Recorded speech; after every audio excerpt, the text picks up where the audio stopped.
ನಮಸ್ಕಾರ. Info with Swati ಚಾನಲ್ಗೆ ಎಲ್ರಿಗೂ ಆತ್ಮೀಯವಾದ ಸುಸ್ವಾಗತ. ಗೃಹಲಕ್ಷ್ಮಿ ವಿಚಾರವಾಗಿ ನಿಮಗೊಂದು ದೊಡ್ಡ ಒಂದು ಖುಷಿ ಸಮಾಚಾರ ಅಂತಾನೆ ಹೇಳ್ಬಹುದು. ಇದು ನಿಜವಾಗ್ಲೂ ಆದ್ರೆ ವರ್ಕೌಟ್ ಆಗುತ್ತೆ. ಬಟ್ ನೋಡ್ಬೇಕು, ಇನ್ನು ಗ್ಯಾರಂಟಿ ಅನ್ನೋದು ಈ ವಿಚಾರದಲ್ಲಿ ಇಲ್ಲ ಸದ್ಯದ ಮಟ್ಟದಲ್ಲಿ.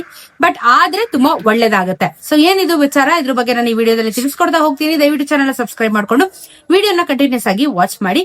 ನಾನು ಹೇಳಿದೆ ನಿಮ್ಗೆ ಗೃಹಲಕ್ಷ್ಮಿಗೆ ಮತ್ತೆ ನೀವು ಹೋಗಿ ಅರ್ಜಿನ ಸಲ್ಲಿಸಬೇಕು. ಅರ್ಜಿಗಳು ಶುರುವಾಗಿದೆ ಅಂತ ಕೂಡ ನಿಮ್ಗೆ ನಾನು ಕ್ಲಿಯರ್ ಆಗಿ ಮೆನ್ಷನ್ ಮಾಡಿದ್ದೀನಿ.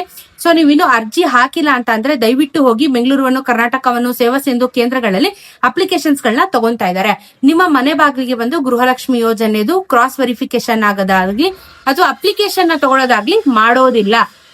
ನೀವೇ ಹೋಗ್ಬೇಕು, ಅಪ್ಲಿಕೇಶನ್ಸ್ ನ ಹಾಕಿ ಬರ್ಬೇಕು. ಇದು ಟೈಮಿಂಗ್ಸ್ ಬೆಳಗ್ಗೆ 10 ಗಂಟೆಯಿಂದ 5 ಗಂಟೆವರೆಗೂ ಇರುತ್ತೆ. ಸಡನ್ ಆಗಿ ಇದಕ್ಕೆ ಲಾಸ್ಟ್ ಡೇಟ್ ಇವತ್ತು, ಲಾಸ್ಟ್ ಡೇಟ್ ಅವಾಗ, ಈ ಟೈಮಿಂಗ್ಸ್ ಲಾಸ್ಟ್ ಅಂತ ಹೇಳಿ ಯಾವಾಗ ಅನೌನ್ಸ್ಮೆಂಟ್ ಮಾಡ್ತಾರೆ ಅಂತ ಗೊತ್ತಿಲ್ಲ. ಸೊ ಅದ್ರ ಒಳಗಡೆ ನೀವು ದಯವಿಟ್ಟು ಹೋಗಿ ಅಪ್ಲಿಕೇಶನ್ಸ್ ನ ಹಾಕೋದು ಉತ್ತಮವಾದ ಕೆಲಸ. ಯಾಕಂದ್ರೆ ಎನಿ ಟೈಮ್ ಗೊತ್ತಲ್ಲ ನಿಮ್ಗೆ, ಗವರ್ಮೆಂಟ್ ಹೇಳತ್ತೆ, ಬಟ್ ಅದಾದ್ಮೇಲೆ ಇನ್ನೊಂದು ನೋಡಿದ್ರೆ ಕ್ಯಾನ್ಸಲ್ ಆಗಿ ಹೋಗಿರುತ್ತೆ. ಇಲ್ಲಾಂದ್ರೆ ಸರ್ವರ್ ಸಮಸ್ಯೆಗಳಿಂದನೂ ಅಕೌಂಟ್ ಹಾಕಕ್ಕಾಗಲ್ಲ, ತುಂಬಾ ಜನ ಲೈನ್ ಅಲ್ಲಿ ನಿಂತಿರೋದು, ವಾಪಸ್ ಬರೋದು, ಇದೆಲ್ಲಾ ಒಂದು ವಿಚಾರಗಳು ನಮಗ್ ಗೊತ್ತಿರುವಂತದ್ದು. So first come first serve ಅನ್ನೋ ತರ ದಯವಿಟ್ಟು ಹೋಗಿ ಅಪ್ಲಿಕೇಶನ್ಸ್ ನ ಹಾಕಿ.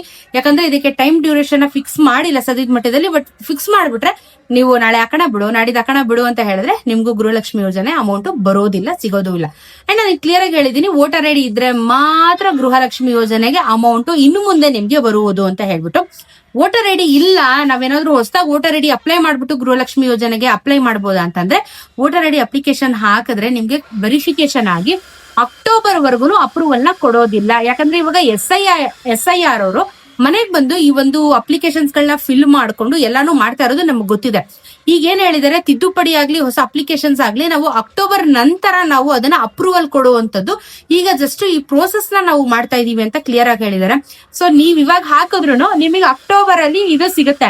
ಅಕ್ಟೋಬರ್ ವರ್ಗು ಗೃಹಲಕ್ಷ್ಮಿ ಯೋಜನೆದು ಅಪ್ಲಿಕೇಶನ್ ಓಪನ್ ಇರುತ್ತೆ ಅನ್ನೋದು ಯಾವ ಒಂದು ಗ್ಯಾರಂಟಿ. ಸೊ ನಿಮ್ ಹತ್ರ ಏನಾದ್ರು ವೋಟರ್ ಐಡಿ ಇದೆ ಅಂತಂದ್ರೆ ಗೃಹಲಕ್ಷ್ಮಿ ಯೋಜನೆಗೆ ಹಾಕಕ್ ಹೋಗಿ, ಇಲ್ಲ ಅಂದ್ರೆ ಬಿಟ್ಬಿಡಿ. Simple as it is. ಯಾಕಂದ್ರೆ ನೀವು ಕಾಯಕ್ಕಾಗಲ್ಲ, ಅಕ್ಟೋಬರ್ ವರ್ಗು ಕಾಯಕ್ಕಾಗಲ್ಲ. ಅಂಡ್ ಈ ಗವರ್ಮೆಂಟ್ ಏನ್ ಮಾಡುತ್ತೆ ಅನ್ನೋದು ನಮ್ಗೂ ಗ್ಯಾರಂಟಿ ಇಲ್ಲ. ಸದ್ಯಕ್ಕೆ ಇದಿಷ್ಟು ಇದೆ ಗೃಹಲಕ್ಷ್ಮಿ ವಿಚಾರ. ಅಂಡ್ ಇನ್ನೊಂದು ವಿಚಾರದ ಬಗ್ಗೆ ನಾನು ಹೇಳ್ತೀನಿ ನಿಮ್ಗೆ. ಈ ವಿಚಾರ ಆದ್ರೆ ಚೆನ್ನಾಗಿರುತ್ತೆ ಅಂತ ಹೇಳಿದೆ. ಏನಿದು, ಈಗ DKಶಿ ಅವರು ಹೊಸ ಮಿನಿಸ್ಟರ್ ಆಗಿರೋ ಕಾರಣ ಈಗ ಬರ್ತಾ ಇರುವಂತ ಕೆಲವೊಂದಷ್ಟು ವಿಚಾರ ಏನು ಅಂದ್ರೆ, 2000ದಿಂದ 2500ಕ್ಕೆ ಅಮೌಂಟ್ ನ ಎಕ್ಸ್ಟೆಂಡ್ ಮಾಡ್ಬೇಕು ಅಂತ ಹೇಳಿ. ಯಾಕಂದ್ರೆ ಇವಾಗ ಎಲ್ಲಾದ್ರೂ ಪ್ರೈಸ್ ಕಾಸ್ಟ್ ಜಾಸ್ತಿ ಆಗ್ತದೆ, ಗ್ಯಾಸ್ ಸಿಲಿಂಡರ್ ಜಾಸ್ತಿ ಆಗಿದೆ, ತರಕಾರಿ ಹಣ್ಣು ಪ್ರತಿಯೊಂದನ್ನು ಜಾಸ್ತಿ ಆಗ್ತದೆ. ಸೊ 2000 ರೂಪಾಯಿಲಿ ಆಗೋದಿಲ್ಲ, 2500 ರೂಪಾಯಿ ನಾವು ಗೃಹಲಕ್ಷ್ಮಿ ಯೋಜನೆನ ರೈಸ್ ಮಾಡೋಣ ಅಂತ ಹೇಳ್ಬಿಟ್ಟು ಒಂದು ಚರ್ಚೆ ನಡೀತಾ ಇದೆ. ಇದು ಸೆಂಟ್ರಲ್ ಅಲ್ಲಿ ಅಪ್ರೂವಲ್ ಕೂಡ ಬರಬೇಕು. ಅಪ್ರೂವಲ್ ಬಂದ್ರೇನೆ ನಮ್ಮ ಸ್ಟೇಟ್ ಅಲ್ಲಿ ಇದನ್ನ ಬಿಡುಗಡೆ ಮಾಡುವಂತದ್ದು. ಸೊ ಅಪ್ರೂವಲ್ ಗಾಗಿ ವೆಯ್ಟ್ ಮಾಡ್ತಾ ಇದ್ದಾರೆ ಅನ್ನೋದು ಇವಾಗ ಬಂದಿರುವಂತ ಒಂದು ಸುದ್ದಿ. ಬಟ್ 2500 ಕೊಟ್ರೆ ಓಕೆ, ಕೊಡ್ಲಿ, ಏನ್ ತೊಂದ್ರೆ ಇಲ್ಲ. ಸೊ ನೋಡ್ಬೇಕು, ಇದನ್ನು ಗ್ಯಾರಂಟಿ ಇಲ್ಲ ಕೊಡ್ತಾರೋ ಏನು ಅಂತ ಹೇಳ್ಬಿಟ್ಟು. ಕೊಟ್ರೆ ಎಲ್ಲರಿಗೂ ಸ್ವಲ್ಪ ಏನೋ ಒಂಚೂರು ಏನೊಂದ್ 500 ರೂಪಾಯಿ ಎಕ್ಸ್ಟ್ರಾ ಸಿಕ್ತು ಅಂತ ಅನ್ಕೋಬಹುದು, ನೋಡೋಣ. ಬಟ್ ಇದೆ, ಇವಾಗ ಅಪ್ಲಿಕೇಶನ್ಸ್ ನ ಹಾಕಿ ಅದೆಲ್ಲ ಅಪ್ರೂವ್ ಆಗಿ ಮತ್ತೆ ಡಿಸ್ಟ್ರಿಬ್ಯೂಷನ್ ಪ್ರೊಸೆಸ್ ನ ಶುರು ಮಾಡೋಷ್ಟೊತ್ತಿಗೆ ಬಹಳಷ್ಟು ಟೈಮ್ ಅಂತೂ ಖಂಡಿತವಾಗ್ಲೂ ತಗೊಂತಾರೆ, ಆಗುತ್ತೆ ಕೂಡ. ಸೊ ಅದ್ರ ಗ್ಯಾಪ್ ಅಲ್ಲಿ 2500ನ ಹೈಕ್ ಮಾಡುವಂತ ಒಂದು ಸಂದರ್ಭಗಳು ಬಂದ್ರೆ, ಹೈಕ್ ಮಾಡಿದ್ರೆ ಎಲ್ಲರಿಗೂ ಅನುಕೂಲ ಆಗುತ್ತೆ ಅನ್ನೋದು ನಮ್ಮೆಲ್ಲರ ಒಂದು ಉದ್ದೇಶ. ಸದ್ಯಕ್ಕೆ ಇದಿಷ್ಟು ಅಪ್ಡೇಟ್ ಇದೆ. ನಿಮಗೆ ಡೌಟ್ ಇದ್ರೆ ಕಮೆಂಟ್ ಅಲ್ಲಿ ತಿಳಿಸಿ. ಮತ್ತೆ 2500 ರೂಪಾಯಿಗೆ ಹೈಕ್ ಮಾಡ್ತಾ ಇರುವಂತ ವಿಚಾರದ ಬಗ್ಗೆ ನಿಮ್ಮ ಅನಿಸಿಕೆ ಏನು ಅನ್ನೋದನ್ನು ಕಮೆಂಟ್ ಅಲ್ಲಿ ತಿಳಿಸಿ. 31ನೇ ಕಂತಿನ ಹಣ ರಿಲೀಸ್ ಆಗಿಲ್ಲ, ಆಗೋದು ಇಲ್ಲ ಸದ್ಯಕ್ ಮಟ್ಟದಲ್ಲಿ. ಸೊ ಹೋಲ್ಡ್ ಅಲ್ಲಿ ಇರುತ್ತೆ, ಅಪ್ಲಿಕೇಶನ್ ಪ್ರೊಸೆಸ್ ಮುಗಿಬೇಕಾಗುತ್ತೆ. ಅದಾದ್ಮೇಲೆ ಮಿಕ್ಕಿರುವಂತ ವಿಚಾರಗಳು ಸ್ಟಾರ್ಟ್ ಆಗುತ್ತೆ. ಸದ್ಯಕ್ಕೆ ಗೃಹಲಕ್ಷ್ಮಿದು ಇಷ್ಟು ವಿಚಾರ ಇದೆ. ನೆಕ್ಸ್ಟ್ ಅಪ್ಡೇಟ್ ಮಾಡ್ತಾ ಇರ್ತೀನಿ. ತುಂಬಾ ಇದೆ, SIR ಬಗ್ಗೆ ತುಂಬಾ ಅಪ್ಡೇಟ್ಸ್ ಗಳು ಬರ್ತಾ ಇರ್ತವೆ. ಅದ್ರ ಬಗ್ಗೆ ಎಲ್ಲ ನಾನು ಅಪ್ಡೇಟ್ ಮಾಡ್ತಾ ಇರ್ತೀನಿ. ನಿಮ್ಮ ಮನೆ ಬಾಗ್ಲಿಗೆ ಆಲ್ರೆಡಿ ತುಂಬಾ ಜನ ಮನೆ ಬಾಗ್ಲಿಗೆ SIR ಅವರು ಬಂದು ವೆರಿಫಿಕೇಶನ್ಸ್ ನ ಮಾಡಿರಬಹುದು.